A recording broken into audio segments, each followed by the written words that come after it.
Ya, pemirsa, Anda kembali di Apa Kabar Indonesia Pagi. Pemirsa, kalau kita lihat untuk di wilayah Bekasi, Jawa Barat sendiri, lokasi tempat isolasi yang disediakan yaitu di Rumah Sakit Darurat Stadion Patriot Candrabaga. Di rumah sakit yang dioperasikan kembali lantaran meningkatnya kasus COVID-19 dan juga tingkat keterisian kamar rumah sakit yang sudah semakin tinggi. Jadi sejak 15 Juni lalu, Rumah Sakit Darurat Stadion Patriot yang berada di Jalan Ahmad Yani, Kota Bekasi kembali merawat pasien COVID-19. Jadi hingga Sabtu kemarin, datanya, informasinya ada 52 tempat tidur yang sudah terisi dengan 38 pasien yang dirawat di rumah sakit tersebut. Nanti rencananya pekan depan Pemkot Bekasi akan menambah kapasitas tempat tidur di Gate 17 sehingga nantinya Rumah Sakit Darurat Stadion Patriot ini dapat merawat kurang lebih 117 pasien COVID dengan status OTG atau tanpa gejala. Jadi per Sabtu kemarin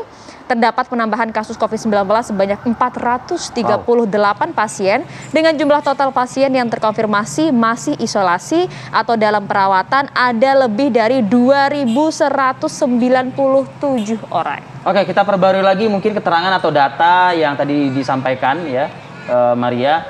Ini kita sudah bergabung bersama dengan Rahmat Effendi, Kang Pepen, Wali Kota Bekasi. Selamat pagi, Assalamualaikum Kang Pak Pepen. Wali. Selamat pagi, Assalamualaikum warahmatullahi wabarakatuh. Waalaikumsalam. Sehat Pak Wali? Ya. Alhamdulillah, alhamdulillah. Anda pagi-pagi sudah berada di Gor Patriot nih. Apa yang bisa Anda sampaikan mungkin informasi untuk pemirsa pagi ini? Ya, yang pertama saya menghimbau kepada warga masyarakat Kota Bekasi tentunya sedang terjadi kenaikan yang luar biasa. Jadi bukan 45 derajat, tapi 90 derajat di Kota Bekasi. Yang kedua, kita sedang mempersiapkan vaksinasi massal dari 2.000, 4.000, 8.000, 15.000 dan terakhir nanti 25.000. Oke, kalau misalnya dilihat juga sebenarnya angkanya kan tadi grafiknya sudah tidak 45 derajat lagi, sudah 90. Tebing gitu. Sudah panjat tebing lah ibaratnya begitu ya Kang Pepen. Jadi kalau untuk di Bekasi penyebabnya apa sih?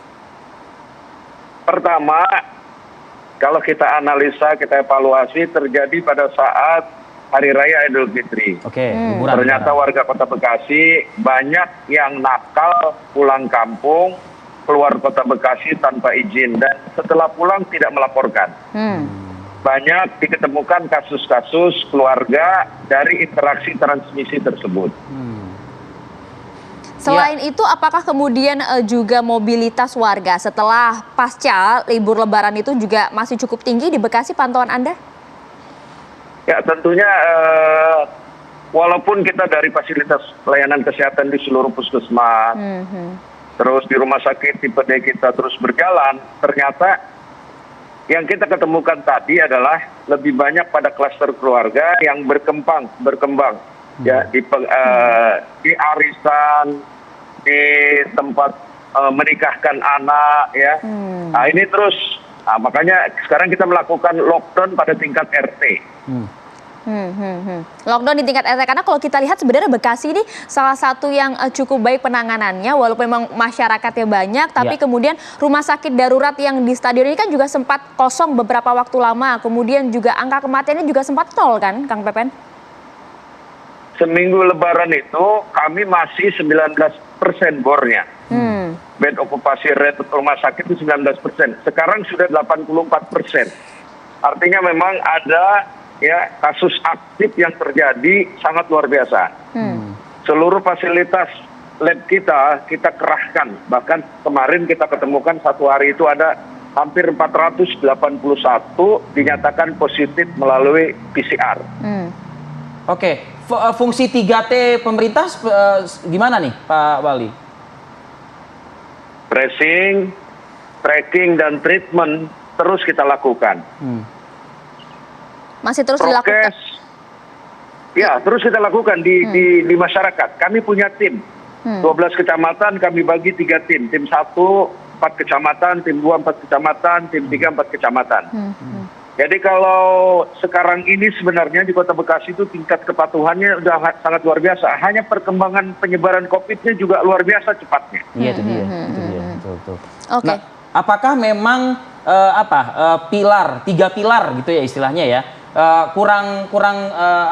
maksimal melakukan pengawasan, monitoring atau seperti apa di lapangan, Pak Wali? Setiap derap kami melakukan sesuatu, maka 3 pilar itu bersama kami. Oke.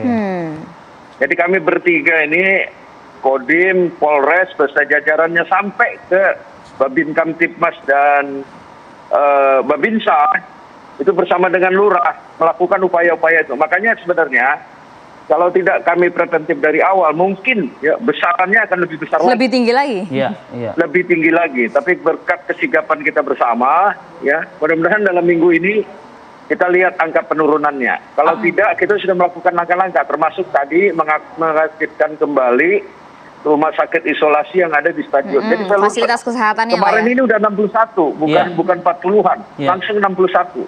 Iya.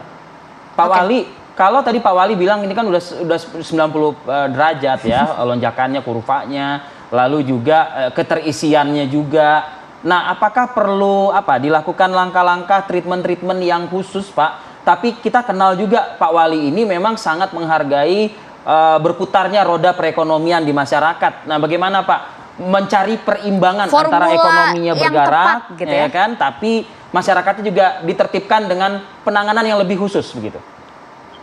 Yang pertama 3T-nya kita lakukan di PPKM Mikro itu di tingkat RT. Artinya sudah jiwa per jiwa kita lakukan. Rumah per rumah.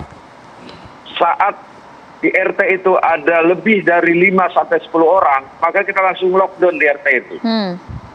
Jadi memang udah ada beberapa RT yang sudah kita lockdown. Walaupun ada penolakan dari warga di RT tersebut, tapi kita lakukan ini untuk ya mengisolasi dari perkembangan kedaruratan penyebaran COVID yang ada. Yang kedua, hal ekonomi ini kita tidak bisa tekan. Kalau kita terus gini, maka laju pertumbuhan ekonomi kita akan minus terus. Makanya kita tetap berikan kesempatan, tapi dengan prokes yang ketat. Dengan waktu yang kita batasi. Tapi tidak terlalu mengetatkan seperti semuanya waktunya diperpendek sedemikian rupa, tidak. Kami berikan kesempatan, jam 21, jam 22 selesai. Setelah itu Satgas COVID melakukan kegiatan-kegiatan pembubaran. Jadi tidak ada proses pidana satu dan lain hal. Pembubaran, karena di peraturan Perda kita hanya membubarkan hal-hal yang berkenaan dengan terjadi kerumunan, pelanggaran prokes, satu dan lain hal. Pak Wali, tadi disampaikan ada pembatasan waktu juga, artinya saat ini berlaku kembali begitu jam malam seperti beberapa waktu lalu, atau bagaimana cara untuk kemudian treatment khusus di tengah meningkatnya kurva angka COVID di Bekasi? Ya, kita belum masuk sampai pada pembatasan malam. Kita masih 2 minggu ke depan ini masih terus antisipasi dan mengevaluasi perkembangan dari RT ke RT. Jadi ada 7.084 RT, kemarin ya itu sudah naik ada sekitar 600 RT yang posisinya kuning. Nah, kuning. Kalau saya hitung persentase yang hijau itu masih ada 92%. RT yang hijau masih ada 92%. Kalau yang oranye belum ada di Kota Bekasi. Yang merah juga belum ada. Oke. Jadi sebenarnya sudah cukup baik juga kondisi beberapa waktu lalu begitu ya Pak Wali ya. Terima kasih banyak Pak Wali telah berbagi Sukses informasi untuk vaksinasinya juga Pak Wali Kota.